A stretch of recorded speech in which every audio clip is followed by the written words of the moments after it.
Hola, buenos días. Buenos días a todos. Buen lunes, comienzo de semana difícil, gris.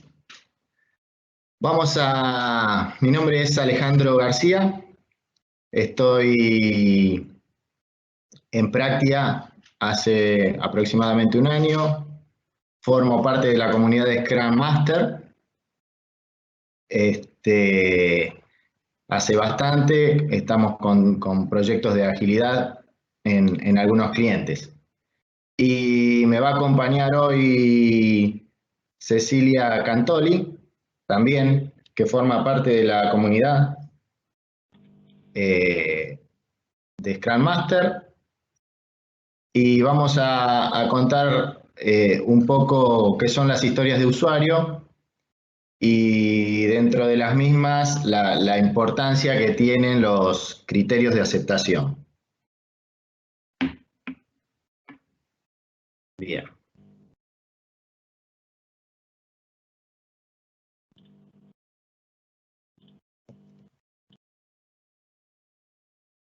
Vamos a comenzar con la presentación. Entiendo que escuchan todos.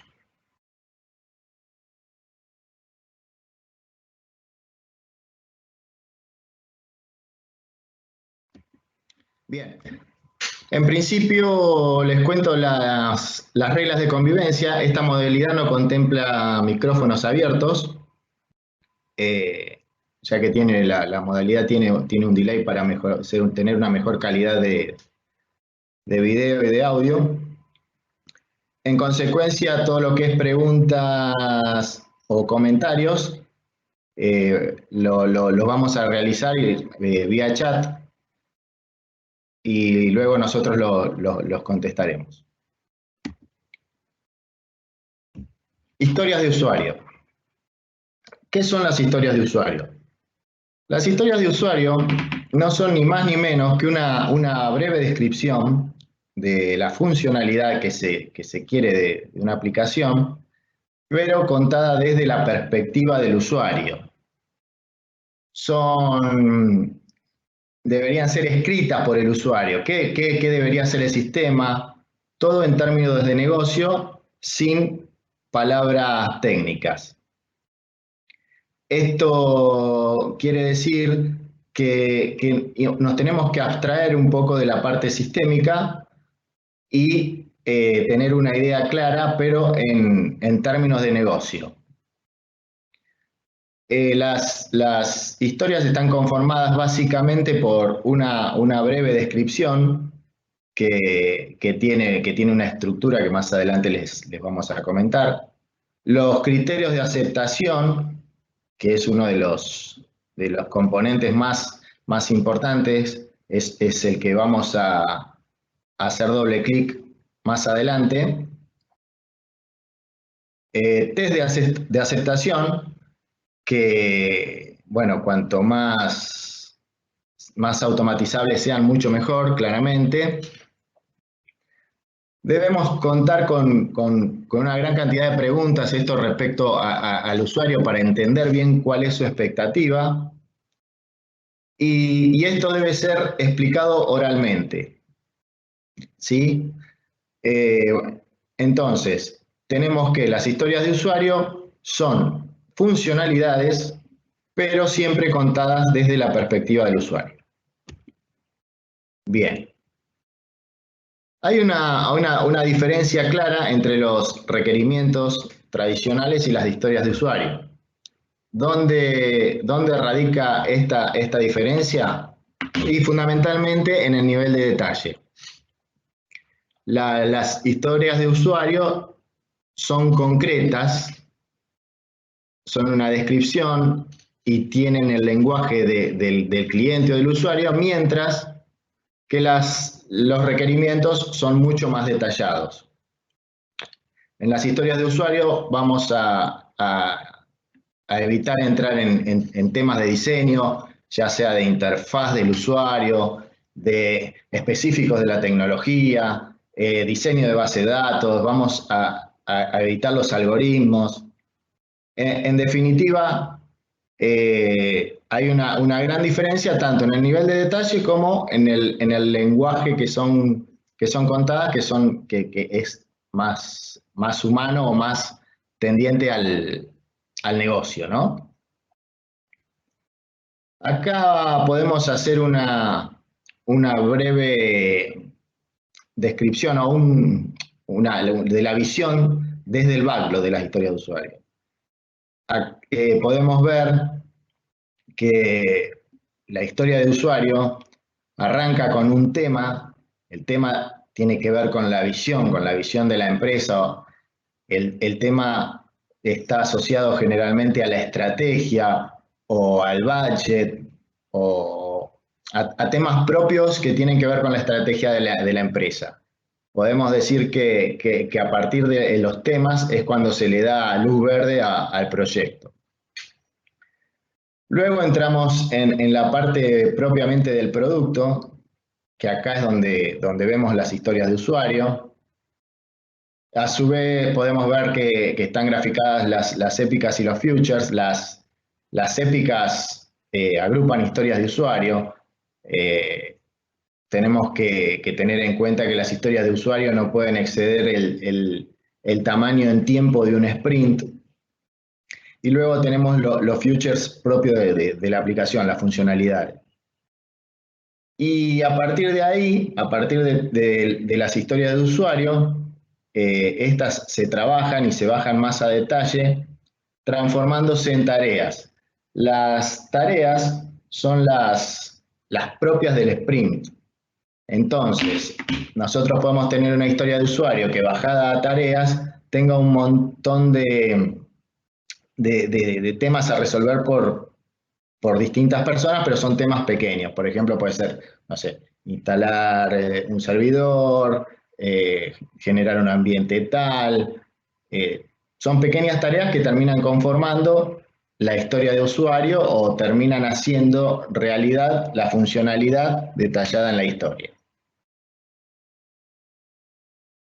Bien, las historias de usuario tienen tres componentes fundamentales. Son conocidos como las 3C: Card, Conversation y Confirmation. Card refleja lo que es la tarjeta, el post-it tan conocido, ¿no? Acá es donde se expresa lo que se quiere conseguir, la funcionalidad, el valor que se quiere conseguir desde la punta de vista del usuario, como ya dijimos. La otra C es la conversación. Acá estamos mostrando la charla que hay que tener para tener un ida y vuelta y entender bien el valor de la funcionalidad y lograr el objetivo esperado. Y la tercera C es la confirmación, que es el acuerdo de lo que vamos a entregar. Es el acuerdo de lo que el cliente o el usuario necesita y está acordada entre todas las partes, Product Owner y el team de desarrollo. Hay determinadas propiedades que se deberían cumplir o al menos son deseables, digamos, es lo ideal. Estas propiedades son conocidas como el modelo INVEST, que quiere decir, las historias de usuario tienen que ser independientes. Esto es, que dentro de un sprint no deberían haber dos tareas o dos historias que dependan una del otro. Por ejemplo, nosotros si tenemos que pintar una pared, tendríamos que revocar y luego pintar. Bueno, convengamos que para comenzar a pintar tenemos que esperar que se termine de revocar. Ahí tenemos una dependencia. Lo ideal es evitar esto porque mientras se termina la primera no podemos arrancar la segunda. Otro de los puntos importantes es que sea negociable. Esto es que en las conversaciones no la tenemos que tener la historia cerradita, En la charla con los equipos podemos cambiar un poco el alcance. Podemos agregar o podemos quitar cosas. Valuable, esto tiene que ser relacionado al valor que esto le aporta al negocio. Tiene que tener claramente un valor.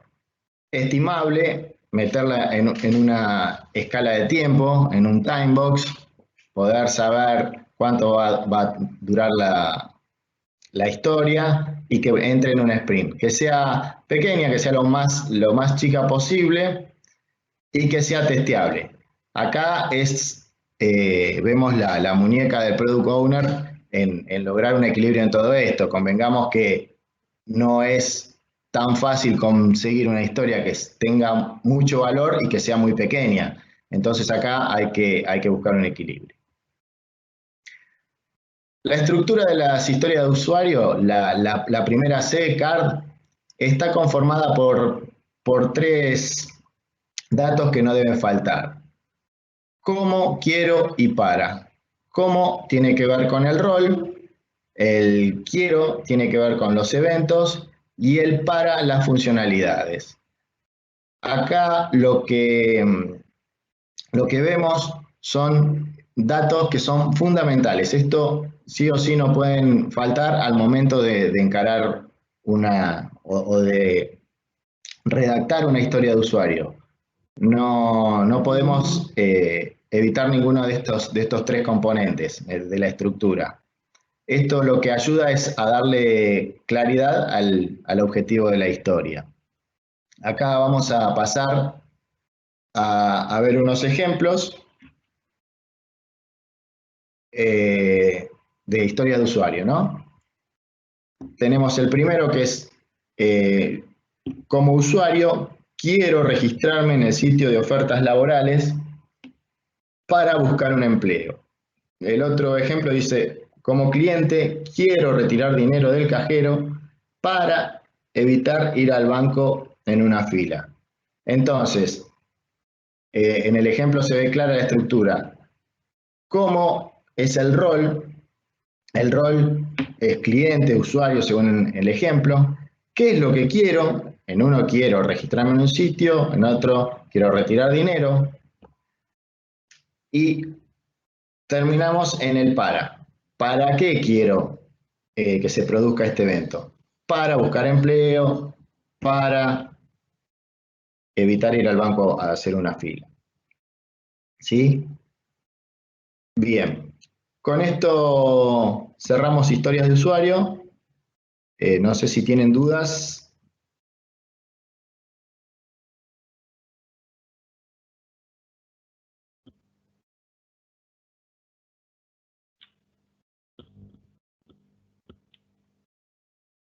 Vamos a, aparentemente, no estarían entrando. Ceci, ¿vos estás viendo alguna duda, no? Por ahora no, igual tenemos un delay. Lo que podemos hacer en todo caso, si llega a caer una, mientras seguimos con la presentación, respondemos todo al final, ¿les parece? Bien, bien, bueno, hagamos eso. Bueno, vamos a continuar con la presentación. Te doy paso, Ceci. Bárbaro, gracias. Bueno, buen día. Continuamos entonces dentro de lo que es historias de usuario con lo que son los criterios de aceptación, ¿sí? Vamos a ver qué son los criterios de aceptación. En principio los podemos definir como, o sea, es una descripción clara realizada a partir de una historia de usuario que va a definir una propuesta de valor, el flow por el que va a atravesar un usuario en el uso de lo que estemos desarrollando, del producto, o bien puede estar hablando, los criterios de aceptación pueden estar haciendo mención a una característica de una solución o una parte de la solución. Indican qué quiero conseguir con la historia de usuario en una situación o un contexto puntual y además definen y limitan el alcance de una historia de usuario, porque se escribe la historia de usuario con un poco más de detalle, digamos, se hace un desglose con lo cual empieza como a darle más forma y se empieza a entender mejor y a delimitar mucho más de qué se trata esa historia de usuario. Vamos a ver el siguiente slide que refiere a las características de estos criterios.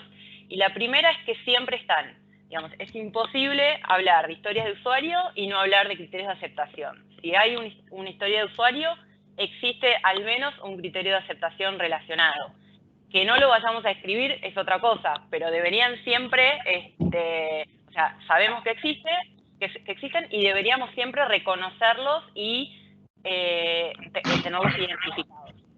Otra característica es que se acuerdan en un contexto de agilidad o de Scrum, se acuerdan entre el Product Owner y el equipo, definen y delimitan el alcance de las historias de usuarios, como dijimos recién, esto es clave, especifica requerimientos tanto funcionales como no funcionales, ¿sí? Hace foco en ambos.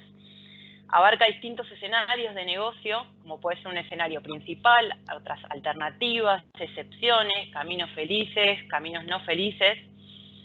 Y respecto de la redacción, que después lo vamos a ver igual con más detalle, la redacción tiene que ser clara, concreta, concisa, tiene que ser precisa, no tiene que dejar lugar a ambigüedades. Y se da en una... Perdón, escucho un poco de eco. La definición de estos criterios de aceptación se hacen en un nivel alto, ¿sí? Un high level. Entonces, utilizamos un lenguaje también, igual que en historias de usuario, un lenguaje de negocio, ¿sí? No un lenguaje técnico, y tampoco se hace mención a cómo se va a desarrollar, ¿sí? No vamos a hablar acá de palabras técnicas o de modo técnico de resolver la resolución de esa funcionalidad relacionada con el criterio de aceptación, sino que sí vamos a decir qué funcionalidad queremos tratar, cuáles vamos a desarrollar o a mejorar, pero no cómo, ¿sí? Bueno, como dijimos, los criterios de aceptación parten de una historia de usuarios, con lo cual el momento en el que deberían existir es inmediatamente después de que la historia de usuario quedó identificada y antes de comenzar el sprint, ¿sí? Nosotros antes de comenzar cada sprint tenemos que saber cuáles son esos criterios que vamos a estar incluyendo. Bueno, además, estamos por la número 9, describe cuáles son los pasos que un usuario ejecutaría en un trayecto, en cada uno de estos escenarios que estuvimos diciendo, en los escenarios de negocio, en un escenario principal, uno alternativo, un camino feliz, no feliz. Bueno, cuáles son cada uno de esos pasos que el usuario va a tener que atravesar en ese flow, en ese escenario. Claramente tener definidos los criterios de aceptación van a ayudar al equipo a entender qué se está esperando del producto y qué se está esperando de cada funcionalidad. Y finalmente definen y ayudan a saber si una funcionalidad entonces está cumpliendo con el objetivo para el cual se enunció, ¿sí? Si estamos desarrollando, estamos alineados a lo que se espera de el producto. Vamos al siguiente slide. Y también, así como para historias de usuarios, Ale habló de Invest, acá podemos, para criterios de aceptación, podemos hablar de SMART, ¿sí? Que es utilizado, es un método usado para medir la calidad de un criterio de aceptación. Ahora vamos a ver cada una de las siglas, ¿sí? Por ejemplo, en detalle, pero para mencionarlas rápidamente, la S hace referencia a específico, la M a medible, la A a alcanzable, la R a relevante y la T refiere a que tiene que ser limitado en el tiempo. Este método SMART, cada una de estas letras, digamos, sirven como guía de calidad para saber si estos criterios de aceptación que estamos trabajando se están definiendo correctamente. Este método SMART nos da un norte, es una guía, y bueno, como dijimos, SMART es a criterios de aceptación lo que Invest es a historia de usuario, podríamos decir. Y al principio puede que la calidad de estos criterios de aceptación no sea tan alta como la que vamos a lograr a medida que vamos avanzando. Es decir que al principio suele pasar, o podría pasar, o sería normal que pasara, que no estemos cumpliendo con las 5 letras, ¿sí? Y a medida que vamos evolucionando y avanzando, vamos cumpliendo cada vez más estrictamente con cada una de las letras y por ende aumentando la calidad en esta definición de los criterios. Así que podemos decir que es un proceso empírico, ¿sí? Vamos ganando experiencia y mejorando los criterios a medida que vamos avanzando. Y refiriéndonos a SMART, ¿sí? en el slide anterior, en lo que tiene que ver con las características, para hacer mención a cada una de las letras, dar un poco más de detalles sobre qué significa cada uno de los criterios de calidad, de estos criterios de aceptación. Podemos decir que la S de específico se refiere a que los criterios de aceptación deben ser lo más específicos y detallados posibles. Cuando hablamos de detallado no hacemos mención a que tienen que ser extensos, sino breves, pero detallar con mucha claridad qué es lo que se espera en un escenario determinado para obtener un determinado resultado. Los colaboradores tienen que entender claramente, sin ningún tipo de ambigüedad, qué es lo que se quiere conseguir con la funcionalidad, o sea, qué se espera de la funcionalidad que se va a desarrollar o a mejorar. Y por ejemplo, por dar un ejemplo, no es algo que podamos por ahí entender todos, no es lo mismo decir que queremos aumentar un 10% las ventas a decir que queremos aumentar un 10% las ventas para el mes de mayo respecto de un mes anterior, de abril o de un mes específico, ¿sí? Eso significa que sea específico. La M de medible, todo criterio de aceptación, todo requerimiento, todo objetivo, tiene que poder ser medido. De alguna forma, así podemos delimitar y ser claros en hacia dónde queremos, o sea, si estamos logrando el objetivo o no, y saber si nos estamos desviando de ese camino o no. Que sea alcanzable, bueno, si partimos de la base en que pensamos que no va a ser alcanzable, la verdad es que muy probablemente vayamos a no lograrlo, al fracaso.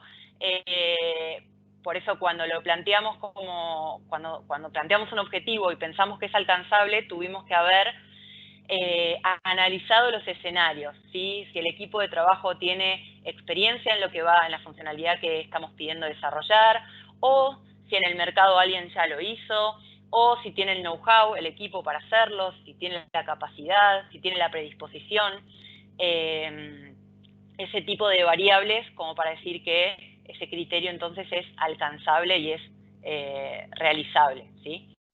Relevante tiene que ver con el beneficio que se va a obtener a través del desarrollo de esa funcionalidad. Y limitados en el tiempo, bueno, que tenga un inicio y un fin, ¿sí? Que esté definido cuándo se va a desarrollar. En el siguiente slide vamos a hablar un poco de los beneficios de tener criterios de aceptación acompañando las user stories, ¿sí? En primer lugar, contar con criterios de aceptación va a permitir al equipo que tenga una noción más tangible, entre comillas, más clara de cada una de las funcionalidades que estamos pidiendo que desarrolle asociada a cada user story, ¿sí? En segundo lugar, podemos hablar, como dice el slide, de perspectivas del usuario, ¿sí? Induce al equipo a pensar una funcionalidad desde la perspectiva del usuario. Igual que Ale comentaba con las historias de usuarios, que uno va a tener una visión desde el punto de vista de un usuario, en los criterios de aceptación pasa lo mismo. Cada integrante debería poder ponerse el sombrero de usuario y entonces desde ese lugar entender y ver el producto desde ese rol y poder pensar entonces el desarrollo de esa funcionalidad desde ese lugar, ¿sí? Que le sirva después finalmente al usuario. Remueve ambigüedades, tiene que ver con lo que hablábamos antes, ¿sí? Que tiene que ser claro, no puede haber dudas, digamos, y justamente por dejarlas por escrito permite, digamos, generar un espacio donde o sea, al leerlas, si hay alguien, algún integrante, algún colaborador que tenga alguna duda respecto de ese criterio de aceptación, justamente abre el espacio como para poder ajustar la redacción y el foco que se está dando a ese criterio. Calidad de las entregas, bueno, significa que los entregables van a cumplir ciertos niveles de calidad que son los esperados, ¿sí? Porque los criterios de aceptación ayudan a alinear al equipo para cumplir los requerimientos de un Product Owner, con lo cual, si el equipo está alineado y sabe qué es lo que el Product Owner espera con el desarrollo que se está haciendo o qué se va a hacer, podemos decir que los entregables que presente el equipo va a estar cumpliendo las expectativas del PO y por ende los entregables van a tener un mayor nivel de calidad, ¿sí? Es más factible que estemos entregando algo que se está esperando a que haya algún desvío en esa entrega. Fomentan la comunicación, ¿sí? Por otro lado, veníamos diciendo que los criterios de aceptación fomentan esta comunicación entre el PO y el equipo, ¿sí? Al estar enunciados, un poco lo que dijimos antes, al estar enunciados permite abrir este espacio para minimizar dudas que puedan surgir, ambigüedades y minimizar, por ende, errores y garantizar entonces un mayor nivel de calidad en la entrega. Está todo relacionado, ¿sí? Una cosa va de la mano de otra. Y maximizan la productividad.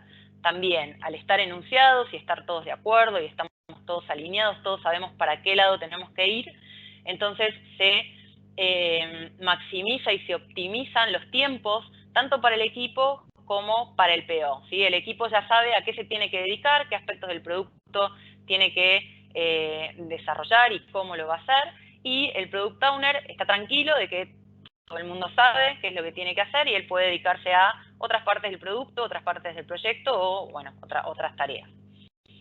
En el siguiente slide vamos a hablar de hasta qué puntos, ¿no? Ser precisos y extensos, o sea, cómo hacemos para definir un criterio de aceptación de la mejor manera. Bueno, un poco depende del equipo y otra variable es el momento, ¿sí? Cuando hablamos de que depende del equipo, va a depender de la madurez, que decíamos antes cuando hablábamos de alcanzable, ¿no?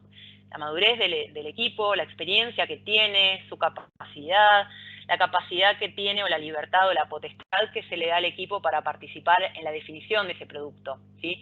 Todo eso va a hacer que yo, o sea, que al momento de redactar los criterios de aceptación tengamos que ser más extensos, más acotados, más detallados, ¿sí? Depende con qué equipo contamos, el enfoque o el tiempo que le voy a dedicar también a estos criterios de aceptación. Y el momento, bueno, depende. Si estoy en el inicio de la definición de este producto, va a ser distinto que si estoy iniciando, no sé, el Sprint 3, por ejemplo, ¿sí? Claramente, en el primer escenario vamos a tener un criterio muchísimo más a alto nivel y a medida que vamos avanzando vamos a tener mayor cantidad de detalle. Y una estructura, al igual que las historias de usuario tienen una estructura para redactar las historias de usuario justamente, los criterios de aceptación también tienen una estructura que es given when then, o mejor dicho, dado cuando entonces, ¿sí? Dado un contexto determinado, cuando un evento o una acción ocurre o estoy ejecutándola, entonces quiero un determinado resultado, ¿sí? Obtener un resultado o quiero lograr un determinado objetivo. Esta estructura un poco va a estar alineada o va de la mano con el concepto de SMART que estábamos viendo antes, ¿sí? Si estoy siendo específica porque estoy diciendo en qué contexto quiero estar, cuando ocurre un determinado o ejecuto una determinada acción y quiero lograr un determinado resultado, estoy cumpliendo con la pata de ser específica, ¿sí? Voy a poder medirlo porque me está diciendo qué resultado quiero obtener.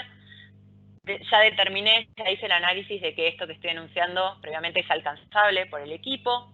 Digo qué beneficio quiero obtener y lo voy a limitar en el tiempo porque lo voy a desarrollar en un determinado momento. Y continuando con el ejemplo de la historia de usuario que dio Ale, podemos asociar, por ejemplo, para el primer ejemplo, que era retirar dinero del cajero automático, ¿sí? Como cliente quiero retirar dinero del cajero automático para evitar ir al banco a hacer una fila. Un criterio de aceptación posible que se puede desprender de esta historia de usuario es, dado que la cuenta tiene crédito, ¿sí? Estoy describiendo un contexto, dado que la cuenta tiene crédito y que la tarjeta es válida, el cliente pide dinero, ¿sí? Ejecuta una acción o ocurre un evento, entonces la cuenta es debitada y el dinero es entregado al cliente, ¿sí? Estoy obteniendo un resultado. El objetivo es ese, ¿sí? Entregar el dinero al cliente y la cuenta es debitada.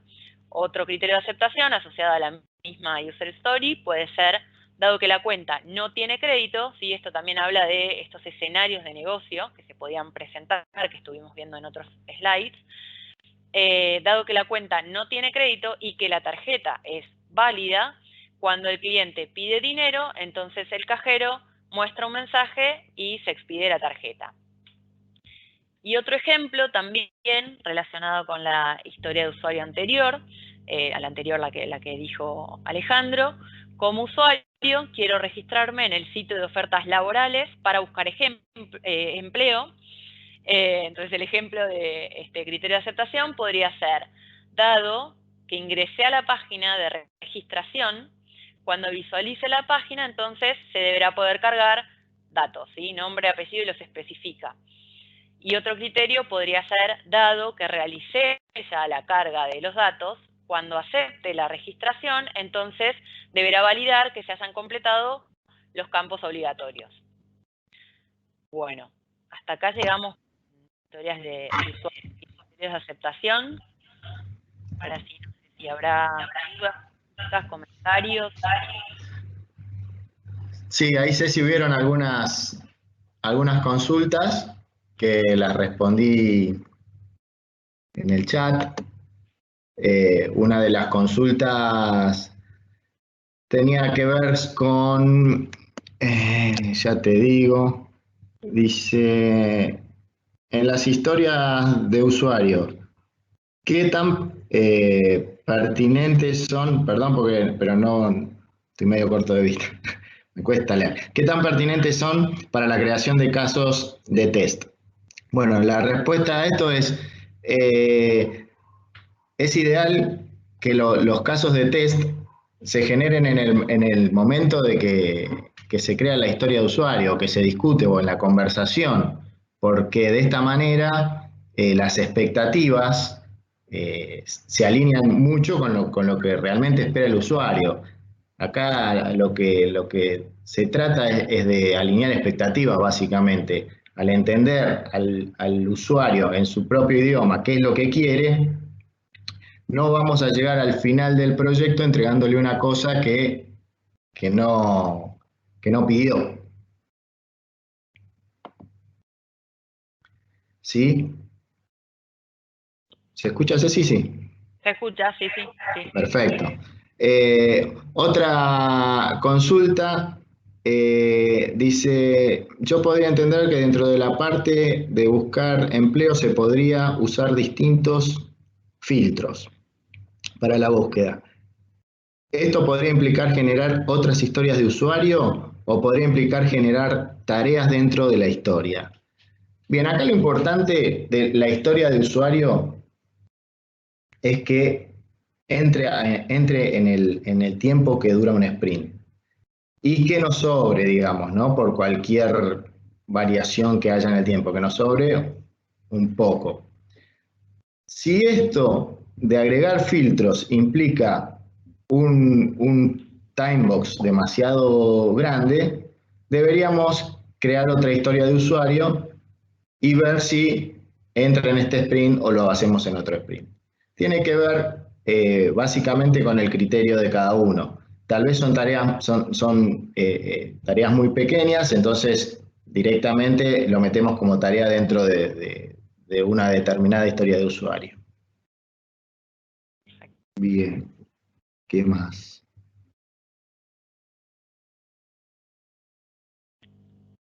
Dice, ¿podría una tarea, por ejemplo,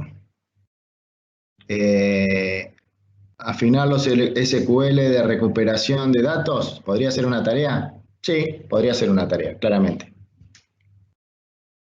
Bueno, Ceci, vos tenés algo más para decir, no hay más consultas, estamos en tiempo, Sí.